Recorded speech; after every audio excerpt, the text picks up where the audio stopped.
Orpheus is my favourite story.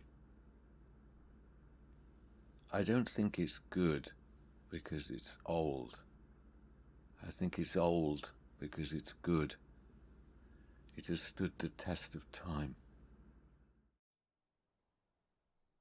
The stories I tell can make us feel part of a community.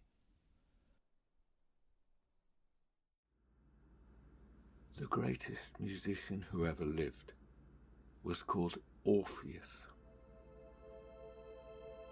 It is said when he played his lyre, the wind fell silent, the better to hear his music. It is said his music was woven with a golden thread of joy. Now Orpheus and a woman named Eurydice fell in love. But at their marriage ceremony, the flaming torches fixed to the walls belched a greasy black smoke, so that the priest, when he spoke the words of the ceremony, choked on those words, and all of the guests' cheeks glistened with tears. And a wise woman said, "This is a bad omen," with good reason. The morning after the wedding night, Eurydice, too excited to sleep, made her way out from her sleeping husband's side into a meadow, and she happened to tread upon a snake. And the snake bit her on the heel, and she fell dead. Orpheus awoke, searched for his wife, and found her body in the meadow, and he was inconsolable.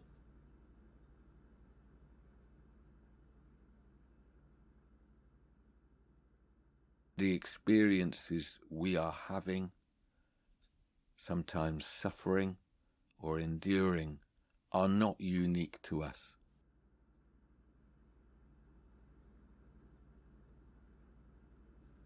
At last he took his lyre and descended down a steep flight of steps into the underworld.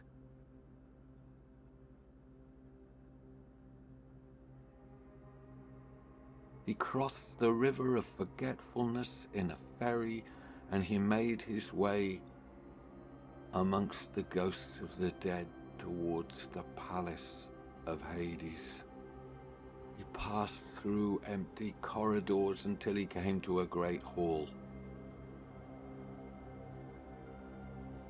At the far end, two thrones. On one sat Hades, neither merciful nor cruel, his eyes as empty as open graves.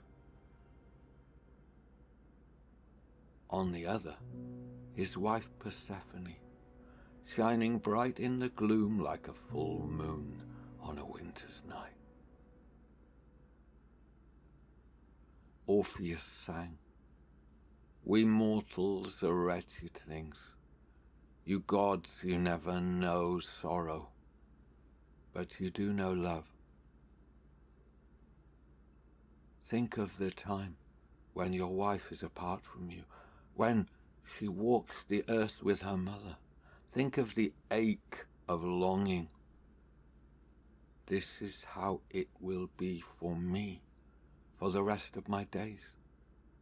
I beg you, in the name of the love you feel for your wife, give me back mine."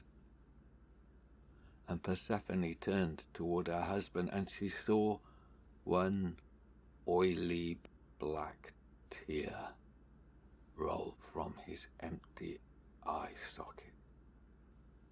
"Go," he said, "return to your world, and she will follow." But Orpheus, as you walk, do not look behind you. Do not look over your shoulder until the sun shines full upon your face. Orpheus bowed. He turned. He made his way out of that hall. He made his way across the plain among the ghosts of the dead, He stepped into the ferry and he felt it shift a second time, as though another had stepped into the boat behind him.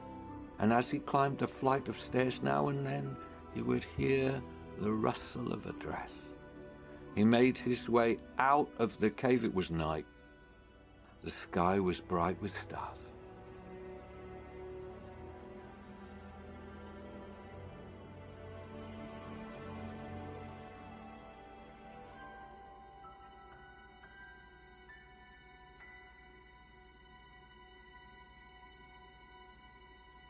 But there was a band of red on the horizon. He walked toward that band of red. The sun was rising and rising. Soon they would be together.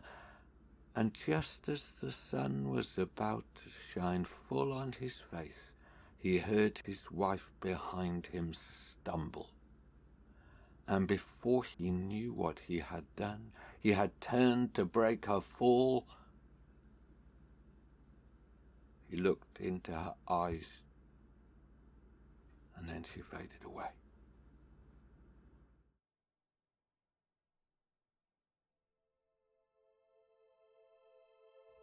Eurydice, dying a second time, uttered no word of complaint. What was there to complain about? That her husband loved her and cared for her too much?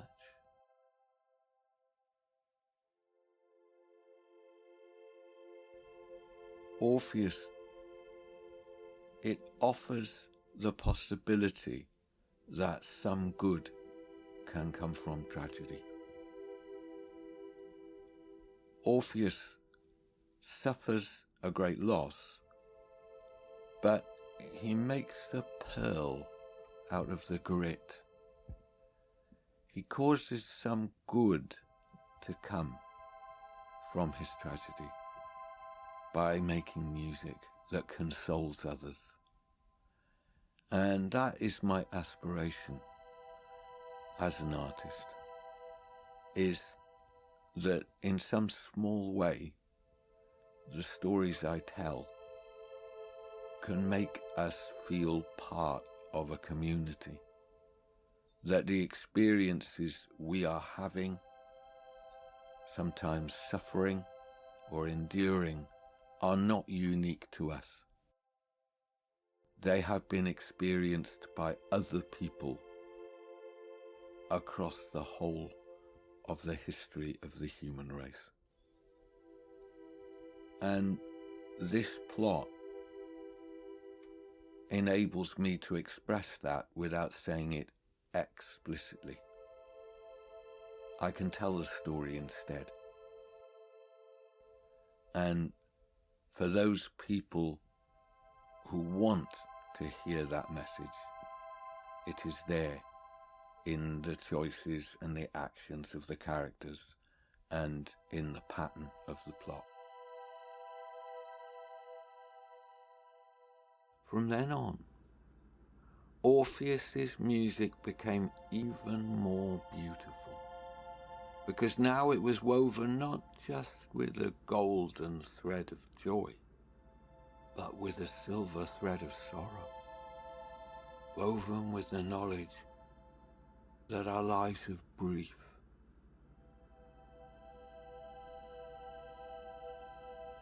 and that we should steal joy whenever we can.